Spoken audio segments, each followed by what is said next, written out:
Central superior services CSS تمام طلباء اور ان کے والدین ضرور جانیں آپ اپنی روٹین کی پڑھائی جاری رکھیں، لیکن CSS کا پختہ ارادہ کریں کہ آپ نے CSS کا امتحان پاس کرنا ہے۔ اس لیے CSS کے بارے میں معلومات حاصل کرنا شروع کریں، تیاری کرنے کے طریقہ کار کے بارے میں معلومات حاصل کریں اور اپنے بچوں کی شروع دن سے ہی ذہن سازی کریں، ان کو ترغیب دیں اور ان کی رہنمائی کریں۔ یاد رکھیں، اس دنیا میں کوئی بھی کام ناممکن نہیں ہے، لیکن مصمم ارادہ، مستقل مزاجی، توکل اور محنت شرط ہے۔ CSS ایک کمپیٹیٹیو ایگزام ہے جس کے ذریعے حکومت پاکستان FPSC کے ادارے کے زیر نگرانی گریڈ 17 میں آفیسر بھرتی کرتی ہے۔ یہ ایگزام سال میں ایک دفعہ منعقد کیا جاتا ہے اور نہایت ہی قابل اور مستقل مزاج امیدواروں کو منتخب کیا جاتا ہے اور انہیں بیوروکریسی میں شامل کیا جاتا ہے، اور بیوروکریسی حکومتی مشینری چلانے میں ریڑھ کی ہڈی کی حیثیت رکھتی ہے۔ FPSC ہر سال ایگزام کا اعلان بذریعہ اخبار کرتی ہے اور تقریباً اکتوبر کے مہینے میں اس کے فارم بھرے جاتے ہیں۔ فارم بھرنے کے تقریباً 3 ماہ بعد اس کی سلپ امیدوار کو بھیجی جاتی ہے اور یہ ایگزام تقریباً فروری کے مہینے میں منعقد کیا جاتا ہے۔ اس میں 4 قسم کے ٹیسٹ ہوتے ہیں: تحریری امتحان یعنی ریٹن ٹیسٹ، نفسیاتی امتحان یعنی سائیکالوجیکل ٹیسٹ، طبی امتحان یعنی میڈیکل ٹیسٹ، زبانی امتحان یعنی وائوا ویس یا انٹرویو کہتے ہیں۔ اس سارے مراحل میں گزرنے والے کامیاب امیدواروں کا کوئی ایک گروپ مارکس کے حساب سے دیا جاتا ہے۔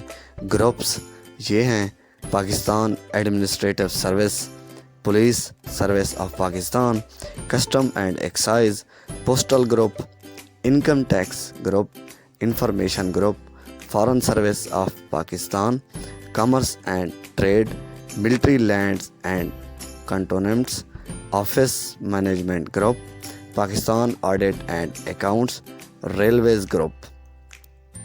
اہلیت 21 سے 30 سال ہے۔ کچھ صورتوں میں رعایت ہے: سرکاری ملازم، معذور امیدوار، تسلیم شدہ قبائلی علاقے، شمالی علاقہ جات، بلوچ قبائل، DI خان اور پشاور ڈویژن، ڈیرہ غازی خان اور راجن پور ڈسٹرکٹ وغیرہ۔ پاکستان اور آزاد جموں کشمیر کے شہریت رکھنے والے افراد اہل ہیں۔ تعلیم کے اعتبار سے کم از کم گریجویٹ 2nd کلاس یا C گریڈ یا اس کے مساوی۔ امتحان کے مضمون کو 2 حصوں میں تقسیم کیا گیا ہے: compulsory subjects, optional subjects. Compulsory subjects جن میں English, essay and precis, Pakistan affairs, Islamic studies, current affairs and every day science. اختیاری مضامین بھی 6 ہوتے ہیں۔ سارے پیپر 100 مارکس کے ہوتے ہیں، یعنی ٹوٹل مارکس 1200 ہوتے ہیں اور ہر امیدوار کے لیے 50% مارکس حاصل کرنا ضروری ہیں۔ کمپلسری سبجیکٹس میں پاسنگ مارکس 44 ہیں اور آپشنل میں 33 پاسنگ مارکس ہیں۔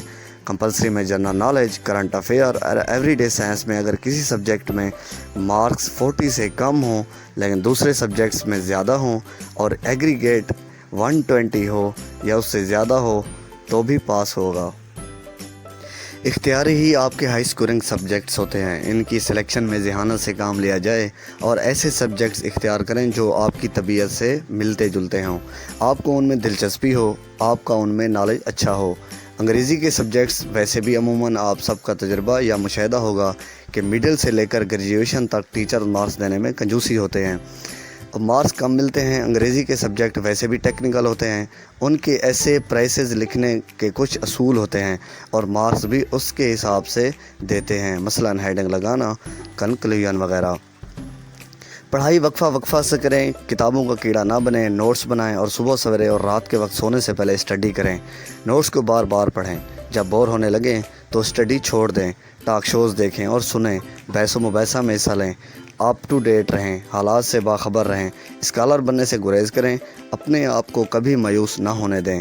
پیپرز میں MCQs وغیرہ میں جو سوال آسان لگے اس کا جواب سب سے پہلے لکھنا چاہیے، اس طرح آپ کا ٹائم بچے گا۔ یہ یاد رکھیں، آپشنل سبجیکٹس آپ کو ہائی اسکورنگ مارکس دلا سکتے ہیں۔ انٹرویو میں اعتماد کے ساتھ جواب دیں اور جو پوچھا جائے صرف اس کا جواب دیں۔ جس چیز کے بارے میں علم نہ ہو معذرت کر لیں۔ نماز 5 جگہ ادا کریں، اللہ پر توکل اور اللہ سے بہتری کی امید رکھیں، کبھی بھی تکبر نہ کریں۔ ملت کے تمام نوجوانوں اور طالب علموں سے گزارش ہے کہ اپنی پڑھائی کے علاوہ CSS کے بارے میں اپنے اپنے علاقوں میں سیمینارز اور آگاہی پروگراموں کا اہتمام کریں تاکہ ہمارے طلباء اور ان کے والدین کو شروع دن سے ہی ترغیب ملے۔